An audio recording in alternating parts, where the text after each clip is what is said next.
Hi, Hello. this is Anthony Buonaspina, CEO of LI Tech Advisors with another LI Tech Talk. Today we're spotlighting JP Panetta from Point VoIP.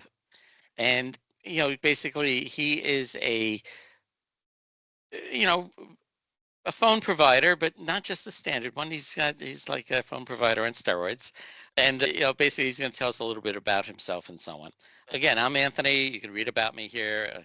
A lot of background. I have fossil knowledge according to my young employees, but I've been around doing this for a very long time. And the reason we have these talks is so that when my clients or prospects I'm talking to, hey, I need a good phone guy. Who do you have? And I'm saying, I know people, and JP is one of them. And so they can just go and reference the video or and so on, and where he can actually talk about himself and so on. So JP, tell me a little bit about yourself and your Sure. company. Yeah, so I've been in the IT space as well for quite a long time, most of my career. And back in 2017, I had met my partner and we were discussing, we were actually looking for a phone provider, believe it or not, for the company we were working for. And, we didn't love many of the options out there. It was either too expensive or it was just not good service, like it just didn't work well, you know. And so we decided to, start a company. And we both started it. We started out small. We just started out, we were both still working on other jobs, and basically once we had enough revenue to quit our jobs, we did. We went full time. And the rest is history. But we really set out to just be a little bit different, be a little bit more hands-on. Like, there's so many more, these national companies, the bigger voice over IP companies, they don't come on site. They just mail you some phones. They say you figure it out. If you have problems, you're on support with another country. All of our team is right here on the island. Our office is right in Ronkonkoma. And we really pride ourselves on really making the system work for the client. A Hmm. lot of people, you talk to people and they say, "Oh, I don't even use my phone." The reason they don't use their phone is because it's not working for them. You know what I mean? It's easier for them to use their cell phone, but if they had even half the features that we offer and they knew how to use them, they would want to use their voice over IP office phone because, things like, like Teams has like, call transcriptions and call summaries. We can do all that stuff. And that makes a real difference. I know Hmm. even in my life, it's made a huge difference. I don't necessarily have to think about everything, but I can, all of my calls I have transcribed. And so if I forget something or I'm like, hey, what did that person say? Or like, what was that detail? I can literally just go in and search the transcriptions for the past month, or I can search Hmm. a specific time frame for a keyword, and then I'll find that conversation and just read through it. And it's That's made, so important, and I yeah, see the benefit. And going on what you said before is that I'm an MSP, and that's what I do. I just to push one shopping cart down the aisle. Somebody asked me about a phone company and so on, and I empathy with you is that I can't find a good one, and I haven't until I ran into you. And you are different in the sense of, number one, you're on Long Island, you're small, you're reactive. If somebody can call you, you do have boots on the ground, which is great. And what you're saying too is that because we use Teams, but we're an IT company, all right. And but the thing is, it's like when there's a problem, try to call Microsoft. yeah. I, I It's I'm always like, there's nothing wrong with using Teams, but I'm always a little surprised when people go Teams only. Not that there's anything wrong with that, but it's there's always a little bit of a risk. Like you're trusting a big, I mean, there's a lot of trust in Microsoft, but it is always a risk, especially yeah, but when there if are problems now and then that things yeah, pop up, and it's like, es- what do I do? especially Well, if your business is depending on the phone, if you're mhm, depending on those incoming calls, and that's how you make your living, if that's how you make money, and if 10 minutes of downtime is could be crucial to your business, well then you want to be able to call someone and be like, hey, what's going on? Can we get this absolutely. fixed? And someone that will get to the bottom of it quickly, Yeah, if you're a health provider, a school, I mean, and the parents are trying to get a hold, and your phones are down, that's a major, major outage, inconvenience. Yeah, Doesn't bode well for your company. yeah. Exactly. And one of the other things like I love doing is just making the phone system work better. Because a lot of times when we take over, a client, they're like, "Oh, wait, here's our old system, just duplicate it." And Mhm. just and we'll do that for them, no problem. We don't make them work too hard. We just we'll log into their back end, kind of copy all the recordings and bring it over. But after we do that, we'll have a meeting and I'll say, hey, listen, we looked it over and there's some places we think that we can make it more efficient. You have like these three trees that get really deep and complicated. You know, like one of the first conversations that I enjoy having with customers, I say, hey, why do people call you? Let's talk about why they call you. What are the top 3 to 5 reasons they call? That should be your menu if you want to have a menu, let's talk about that and let's try to figure out a flow that's going to make the most sense, and let's not make it, so many people coming from old systems, they're like they're stuck in the way that system operated. And I try to we try to program the system to be as hands off as possible so that like you don't have to think about, Mhm. some manager um at night switching to night mode, right? That's like old school thought, right? Like they're like, I need a button on my phone. They're like, we need a button. I'm like, listen, do you leave at the same time every day? We can just program it to go out, there's a lot of different things we can program and make it so that you don't have to think about it. It just works for you. You know what I mean? Mhm. We have overrides. If you leave early, we can have a button that says, hey, I left early today. But on average, do you always leave at 5 o'clock? Okay, we'll have it turn off at 5 o'clock, So I enjoy just making businesses run smoother, and so Yeah, it's because what you're saying too is that I've gone through menus. Some companies I've called, and I'm like 5 minutes in, I'm still going through the menus, and I'm like, this yes. is not optimized for convenience. No, Um, exactly. And obviously you want to get the most important things in, order first. And it's and the do-it-yourselfers. I mean, because I had an NEC phone when I first started out this business, a whole PBX and so on, and I didn't even want to touch those settings. It was insane. and that's what happens. That's the biggest thing that I find, people don't use their phone because it's not working right for them, Mhm. It's and interesting. and the Yeah. terminology, like I don't understand the terminology of the settings, what the implications are. So that's why somebody like you I'd bring in and say, There's I definitely a want lot this, of do it. there's a lot of little things that like it comes with the years of experience of just dealing with the phone trees and the phone issues Mhm. and different problems that come up. There's a lot of, what do you call it, fossil knowledge. Yes.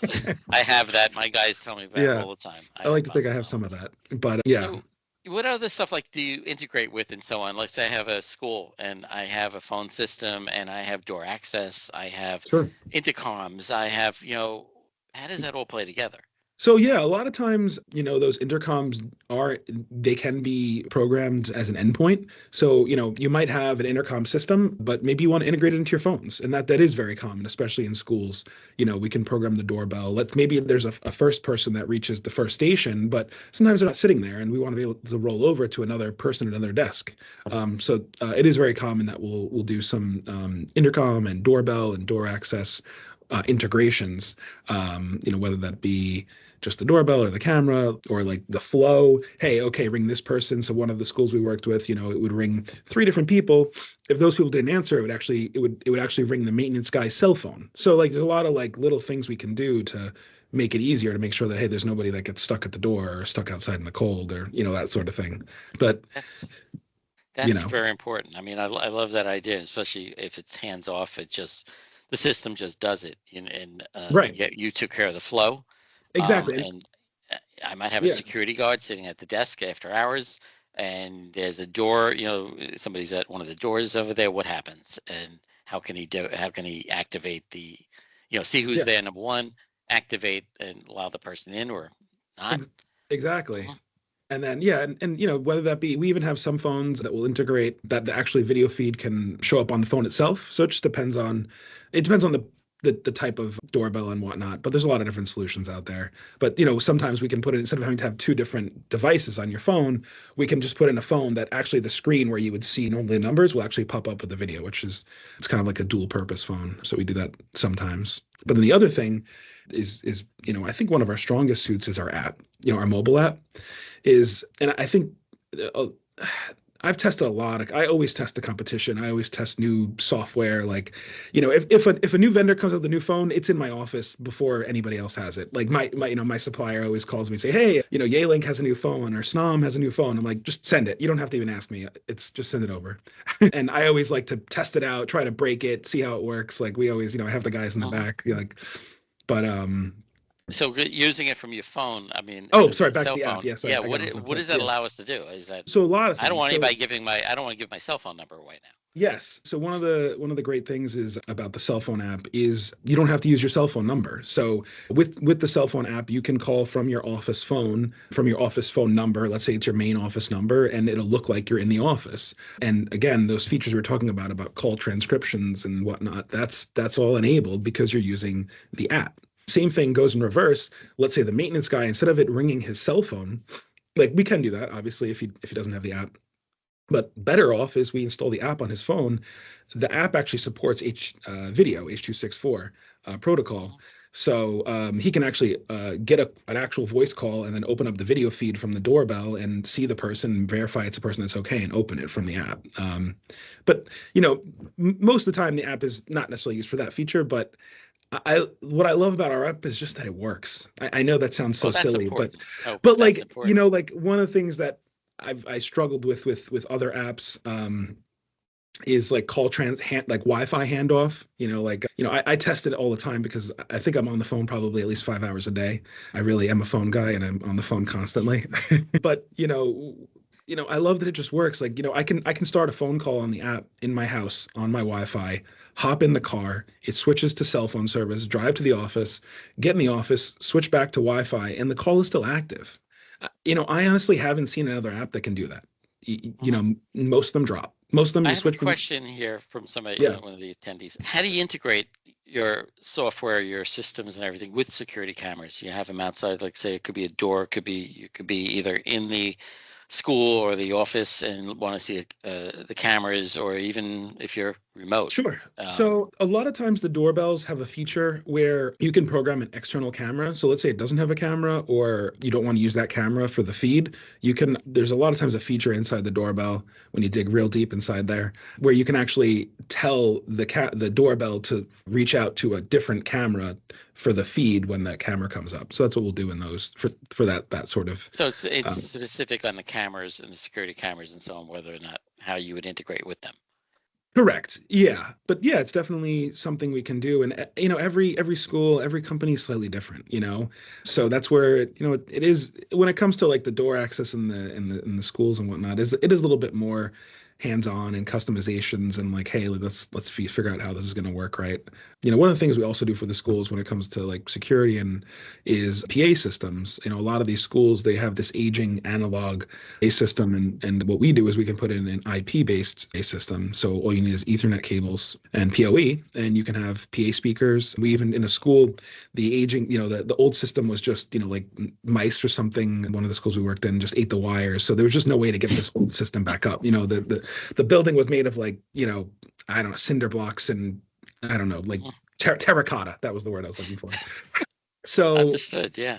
yeah, so what we ended up doing was we had phones in all the classrooms already, and so we were able to within a week go from a completely down announcement system to we made all the phones able to listen. It's called multicast paging, but basically we programmed them all to be able to listen to a specific port, and we put a microphone and a device to send out a multicast page. Mhm. And then we could basically, now we had all the classrooms covered. Then the only other step was we put in about 20, this particular school, we put in about 20 speakers that were IP based just to reinforce where there weren't phones. And, for a very minimal cost, we were able to get them a full PA system, up and running and within a Mhm. pretty short time window. It was kind of an emergency because obviously they need to be able to notify the building if there's a problem. Absolutely. Yeah. But Especially in this day and age. Yes. and we've done a lot of different things. Sometimes we'll do a hybrid approach. So we had one school where we had some IP speakers, we used some phones, and we still use the analog system. So we've done both, where it's like, hey, we just can't feasibly get speakers here. So we kind of did a hybrid approach where we used the phones and we broadcasted to the old system. So we do that too. So we just try to make solutions for our So clients a and our new, partners. how does a company get started with you? I mean, what's the first step? I mean, So one of the things I love doing is actually saving people money. Because we brought back this goes back to the beginning of the conversation is that mhm. a lot of companies are charging a lot of money for voice over IP, and it doesn't need to be that expensive. If things are working reliably, it should be cost effective. So one of the first things I love to do is really dig in and get all of the company's telecom bills, whether it's because you'll find so many times they might have VoIP, they might have analog lines, they might have analog lines from two different companies. Maybe they have Lightpath and they have Optimum, and they have Ring Central, and they Hmm. have all these things. So one of my favorite things is to just say, hey, one of the ways we started is say, hey, listen, we send us a copy of all of your telecom bills, anything related to telecom. We'll find they have fax with one company, but they also have analog fax, so they're double paying for things. So one of the first places where we started is say, hey, just listen, send us a copy of all the different telecom bills. Let's get a big picture of what you're paying for. Let's see what we can do here. And then we have a meeting and we go over and we go over their needs. And okay, do we need to have an analog fax and a virtual fax? Well, we have an amazing hybrid fax system that can do both. So you Hmm. can eliminate both of those. This is And great. so that's kind of where we start. And then it goes from there. And we just figure out we build a solution. And a lot of times people actually aren't getting phones anymore. Hmm. It's I'm seeing more and more people are going towards a more virtual phone, where they're only using a soft phone, meaning an app, whether it be on Hmm. a desktop app or a cell phone app. But obviously, we had a funny incident come up the other day. Not incident, but we had a funny conversation with a client recently in the pre-sale, and their corporate office was in Germany, and Germany did not want them to have any phones. They didn't want to pay for the phones, but the local team here had a big problem. They're like, but what happens when the food truck comes? They're like, how are we going to let everybody know if we don't have phones? Well, I was like, all right, I guess we got to have phones.